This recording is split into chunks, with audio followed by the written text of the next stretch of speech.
प्रश्न देखिए ध्यान से। पारिस्थितिकी शब्द का सर्वप्रथम प्रतिपादित करने का श्रेय किसको जाता है?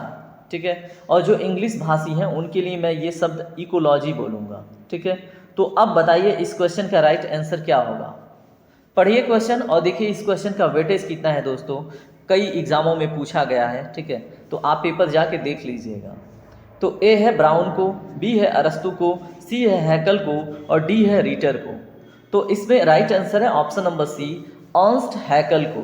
ठीक है, तो पूरा नाम क्या है? अर्न्स्ट हैकल। बाकी ऐसे ही अन्य महत्वपूर्ण क्वेश्चन आगे हम देखते रहेंगे। सर्वप्रथम देखिए दोस्तों, इन्वायरमेंटल साइंस का वेटेज आजकल बढ़ा है, तो उसमें से हम 20-25 क्वेश्चन देखेंगे। ठीक है, तो चलिए मेरे साथ आगे बने रहिए। दूसरा प्रश्न देखिए दोस्तों, आपके सामने दूसरा प्रश्न है, पारिस्थितिकी निम्नलिखित में से किसके बीच पारस्परिक संबंधों का अध्ययन है? बताइए। मैं कलर चेंज करता हूँ। ठीक है, अब बताइए जो पारिस्थितिकी है, ठीक है, वो किन के बीच का जो पारस्परिक संबंध है, ठीक है, क्या बोलते हैं उसको? Inter relation. ठीक है, तो किसके बीच का अध्ययन है? ए है जीव और वातावरण के बीच का, बी है मनुष्य और वन के बीच का, सी है मृदा और जल के बीच का, डी है पति और पत्नी के बीच का। ठीक है, तो इसमें जो राइट आंसर है दोस्तों, ऑप्शन नंबर ए इसका करेक्ट होगा। आप नोट बनाते चलिएगा मेरे साथ, जैसे जैसे मैं समझा रहा हूँ वीडियो रोक के नोट लिखते चलिएगा। ठीक है, तो जीव और वातावरण के मध्य का जो अंतर संबंध है, जो पारस्परिक डिपेंडेंसी है एक दूसरे पे, यानी कि एक दूसरे पे निर्भरता जो है, ठीक है, उसी का अध्ययन क्या है दोस्तों? उसी को हम बोल देते हैं पारिस्थितिकी, उसी को इंग्लिश में बोल देते हैं हम इकोलॉजी। ठीक है, चलिए अगले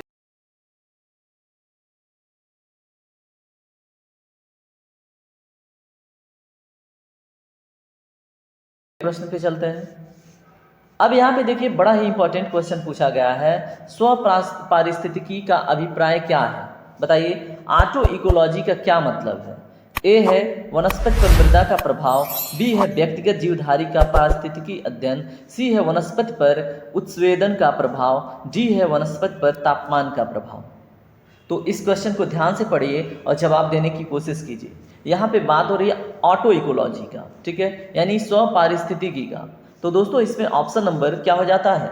बी करेक्ट हो जाता है। व्यक्तिगत जीवधारी का जो पारिस्थितिकी अध्ययन होता है उसको हम ऑटो इकोलॉजी कहते हैं। ठीक है, अब व्यक्तिगत जीवधारी का क्या मतलब है? जैसे मान लीजिए कोई एक जीव, जैसे मान लो एक चीता है, ठीक है, तो वो जिस आवास में रहता है उसको हम नीशे बोल देते हैं। क्या बोलते हैं? नीशे। तो एग्जाम में पूछे नीशे क्या होता है तो आप याद रखिएगा। ठीक है, या फिर शेर है तो उसकी एक गुफा होगी, ठीक है, और उस गुफा के आसपास उसका जो क्रिया प्रक्रिया और इन्वायरमेंट के साथ उसका जो कनेक्टिविटी है उसकी स्टडी ऑटो इकोलॉजी के अंतर्गत आएगी। ठीक है, तो ऐसे ही इंटरेस्टिंग टर्म के लिए जुड़े रहिए। अगला प्रश्न देखिए, इकोसिस्टम शब्दावली किसने प्रस्तुत की थी? जैसे हमने इकोलॉजी देखा था वैसे इकोसिस्टम भी है।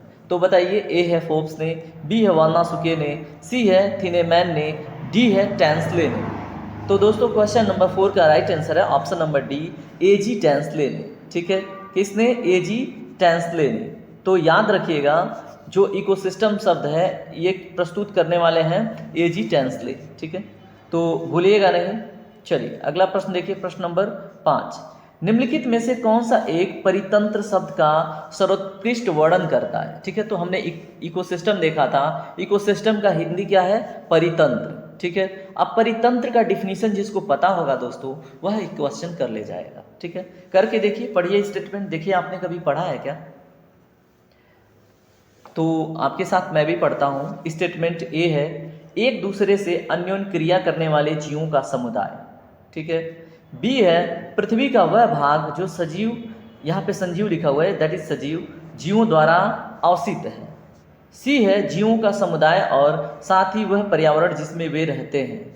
डी है किसी भौगोलिक क्षेत्र की वनस्पति जात और प्राणी जात। ठीक है, तो दोस्तों अगर 5 नंबर का राइट आंसर की बात करें तो सी ऑप्शन ज़्यादा करेक्ट है और आपके दिमाग में भी यही आया होगा। ठीक है, तो जीवों का समुदाय और साथ ही पर्यावरण जिसमें वे रहते हैं, ठीक है, उसको हम क्या बोल देते हैं? इकोसिस्टम या तो परितंत्र। ठीक है, चलिए प्रश्न नंबर 6 देखिए,